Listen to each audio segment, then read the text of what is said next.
welcome back to another vlog. I'm so excited because we are going to do a few fun festive things today. The plan is that we're going to wrap some gifts. I think I'm going to try to repaint my nails because right now they're really nasty and bad. And then I think we're going to make some sweet sips, aka hot chocolate, with all the accoutrements. We're going to read, obviously, and I might even do a spooky Christmas movie. I'm really excited to do a few of these activities and just get into the holiday spirit. So let's get started. Actually, before we dive into the fun festivities, I do want to update you on my reading situation right now, my TBR. I have started a new book. I think I mentioned one of my other vlogs. I'm not reading Consider Me anymore. I'm reading, I think it's called A Christmas Plan. I'll insert it here, but it is a Christmas romance that takes place in the Scottish Highlands or in Scotland, which literally is perfection. I'm glad that I switched over. I will say that it is kind of cheesy, which is fine because I mean it's a holiday romance. Cheesy is what I expect, but there's just a few instances where they like reference like pop culture, and like I'm not even somebody who hates that. Like I don't mind, but sometimes it's a little much. Like what did the main character, she referenced like TikTok or something really specific, and I was like, "Oh, okay." It was a little, threw me off a little bit, but oh, she mentioned A Court of Thorns and Roses, and I was like, okay, all right. I mean, listen, I've read it. I liked it, but I don't know if I need it mentioned in this book right now. And I do feel like there is kind of potential for like insta love, which does irritate me a little bit. Like I don't love that trope. I do prefer like a slow burn like relationship, but I don't know. I'm taking it as what it is and just like it's a super light fun romance, and that's what I'm doing. I'm also still reading my ghost story, but what I'm going to be listening to while I complete my little task is Midnight in Everwood. I've already started this audiobook and I've been liking it so far. I feel like right now the point I'm at is still kind of a lot of introduction, so it's a little bit slow, but where I'm at in the story has just kind of shifted a little bit. So I am intrigued to like hear a little, like get into the story more and like see where it goes from there. So that's what we're gonna be listening to, and let's get into it.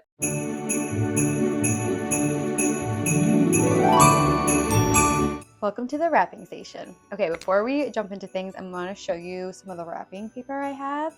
I just bought a few more, so not that I needed new wrapping paper. I really have way too much at my parents' house, but I just can't help it. I love stationery and I love festive stationery, so this is really kind of the worst time of year for me because I just want to buy all the wrapping paper and all the cards, etc. But I want to show you what I have and then what else I'm using to wrap and like a decorate, and then I'm going to talk a little bit more about the book. The first wrapping paper I have is this really cute nutcracker one, which is very fitting for the book I'm reading because it's nutcracker themed, but it's this just pink nutcracker wrapping paper. It's so cute. I love this one. I got this I think the year that I did my my nutcracker birthday because I just wanted like matching everything, and I really like this one. I love the pink.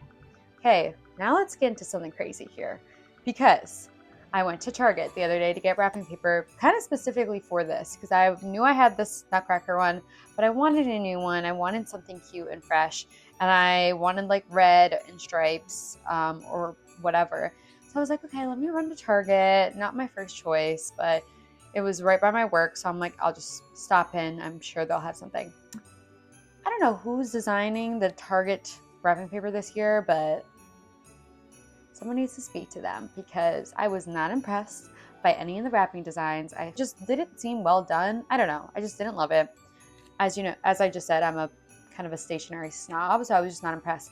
This was the cutest one I could find, and it is granted very cute. It's red with white stripes, and then it's got like a silver stripe down the middle of the white stripe, which I like adds like extra dimension. However, I don't know if you can tell, I don't know if you can see this on video. Look how much wrapping paper is in here. That's like literally the tiniest, slimmest, I don't know if you can see it, slimmest amount of wrapping paper, but I was like, whatever, I'll just buy it. I need wrapping paper. I only have a few gifts to wrap here. This is $7. $7 for this, and it's like gonna wrap maybe 2 gifts, maybe. I went to Walgreens today because I was like, oh, like, let me see if they have red ribbon. And I saw their wrapping paper. Oh my God. Whatever I said about the Target designer, Walgreens, you're the opposite. Babe, you are top of the food chain right now. You're some of the cutest freaking wrapping paper I've seen all season. And it's Walgreens. I'm like, and I'm a Walgreens girl, so I'm actually not that surprised. They like knocked it out of the park is what I'm trying to say. This sounds like Walgreens ad. It's not. I literally was just obsessed. So this is the first wrapping paper I got.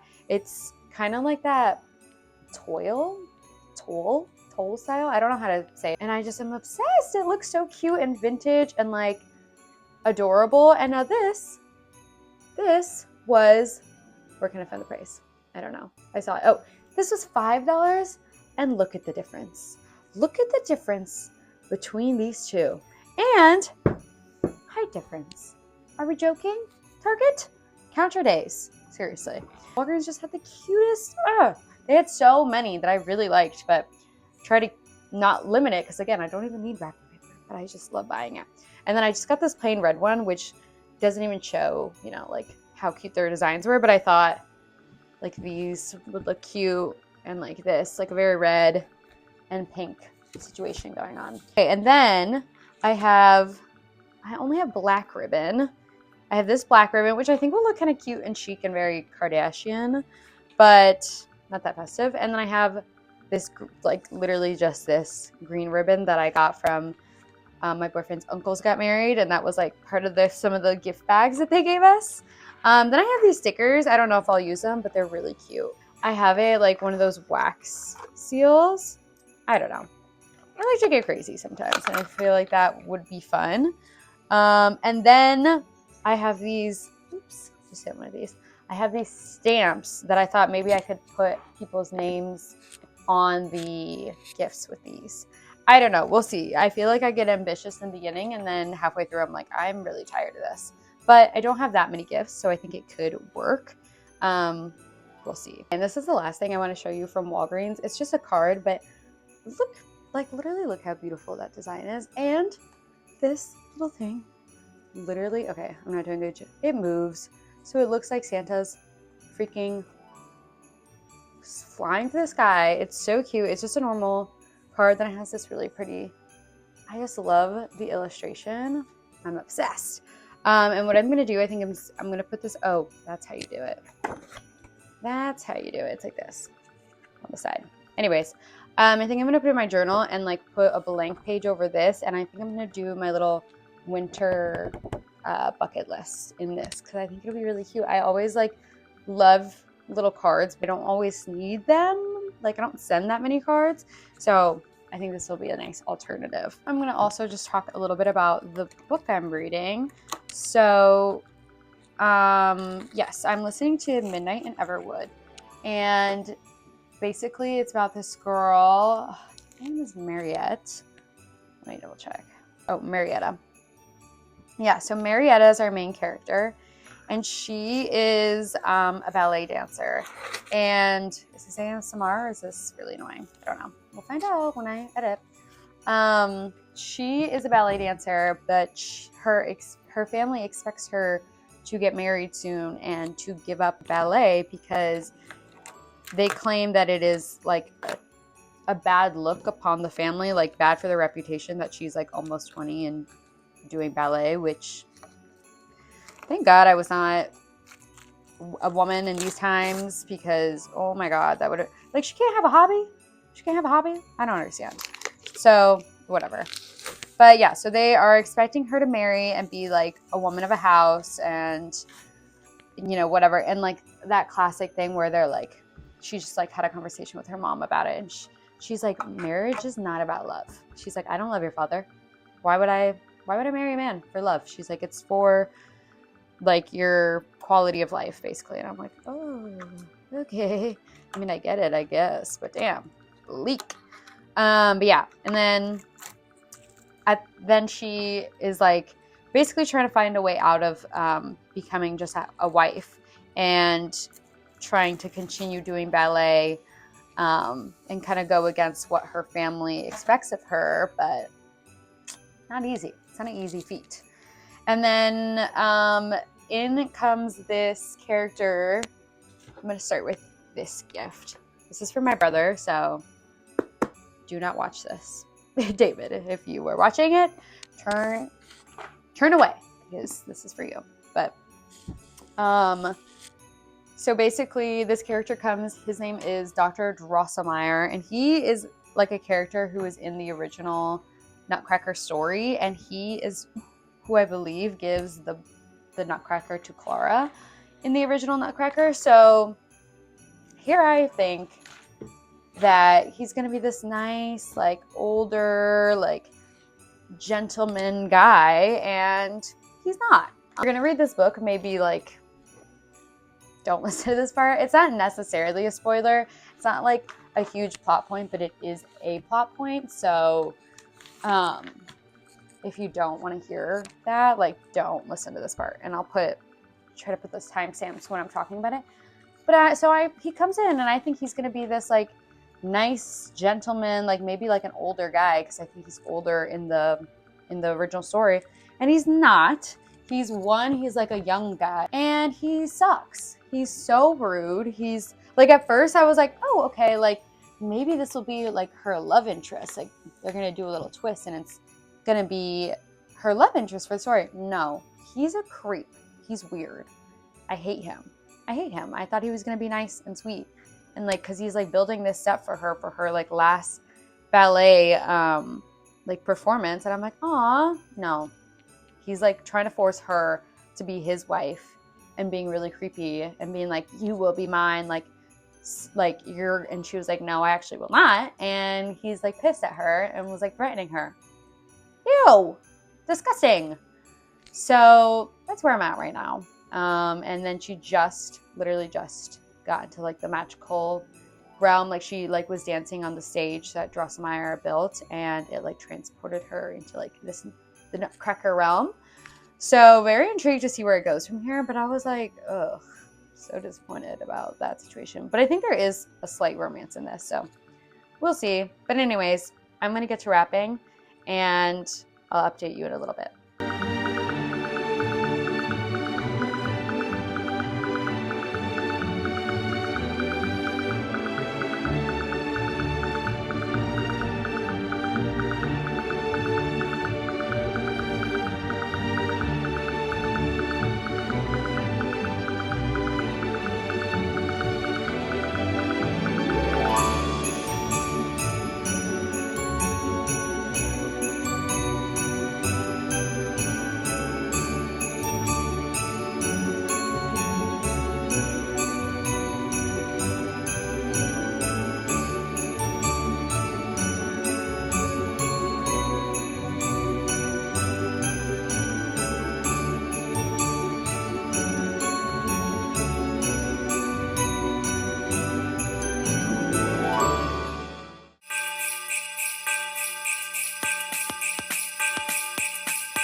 Okay, I just finished wrapping all the gifts, and I repainted my nails, which I do think I've probably done a better job in my lifetime, but it was better than what we had, and that's what really matters. So I'm happy with it. We're moving on. Okay, now I'm going to just make some hot cocoa and probably watch a little movie or something. I kind of just want to like chill. Um, but while I make my hot chocolate, I will be listening to my audiobook. And since it took me longer than I expected to get through all my wrapping, I honestly got a decent way into my audiobook. I think I am like, yeah, I only have 5 hours left and I'm on chapter 22. So I think that's pretty good. And this book is kind of taking me by surprise and in a good way. Like, I wasn't expecting it to take such a dark turn. I honestly really didn't know what the plot was going to be other than the fact that it was a nutcracker retelling.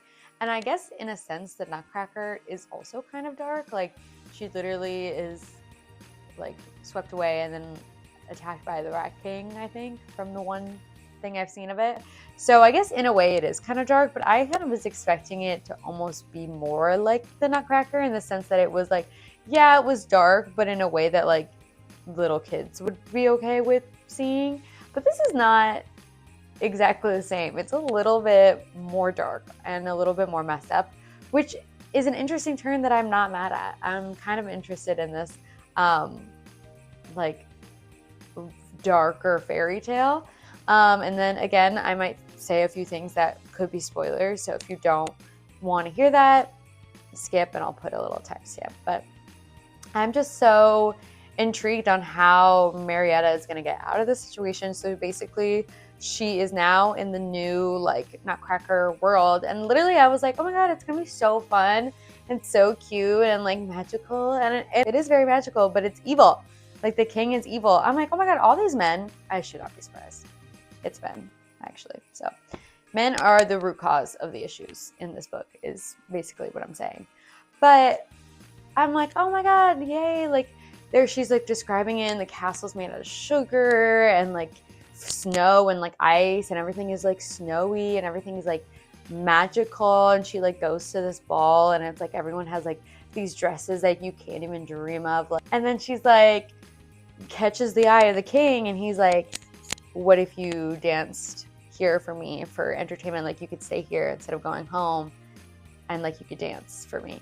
Which this is, see, now this is when I was like, wait a minute. This not our main character, not Marietta. She heard this. She's like, ding, ding, ding. I don't have to marry anyone in my other universe.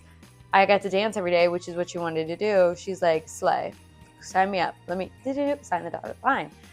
Now, maybe being a reader, maybe being a woman who doesn't trust anyone, I was like, no, girl. We got to read the fine print.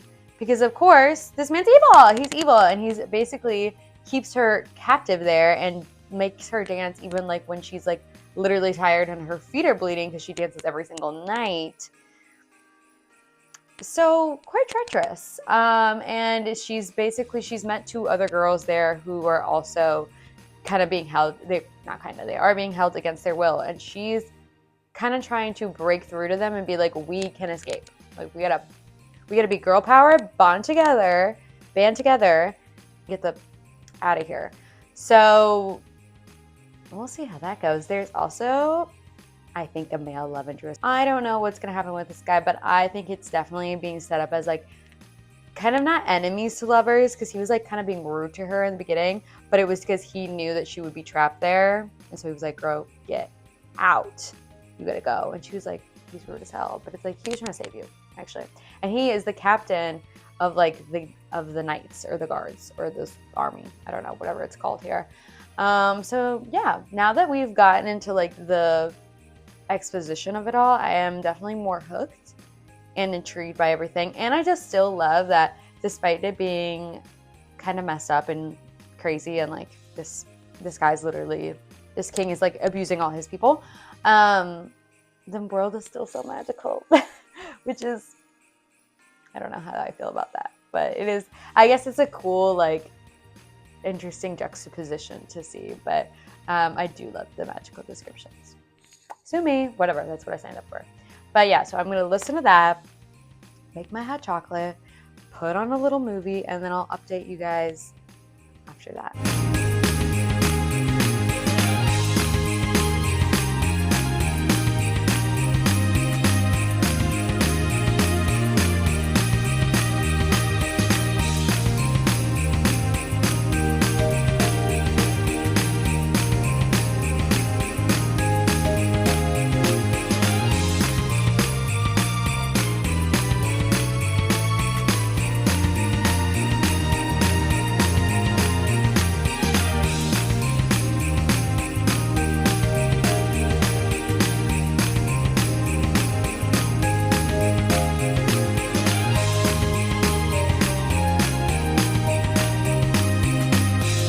Well, my mini mic just died, so we're free balling it. Hopefully those mics make the audio sound a little better. I'm not sure. We'll have to see, and maybe I'll have to get better ones, but hopefully it made it a little bit easier to hear. But I just read a few more chapters on my book while I was making my hot chocolate and then, you know, tidying up or whatever. So I really enjoyed the way that it, like, the route it's going in so far. I like this magical land. I like that it's kind of like this darker retelling, and I think that I was right about the love interest. I think he is gonna be the love interest. Mark my words, write that down, let that be known, because I can call it, I guess. Actually, I was wrong the first time, so maybe I'm not, you know, the best spotter. But yeah, I just really like it overall. I feel like it's giving me the nice wintry, whimsical, magical vibes that I wanted. So I'm very eager to finish it. But yeah, thank you for watching me do my little holiday activities. I hope you enjoyed and got some festive vibes from this. I'm glad that I got to check off something from my list to do. So I am really excited that I got to do that with you, and I am now ready for bed. I'm gonna shower and go to sleep. But with that, thank you so much for watching, and I'll see you next time.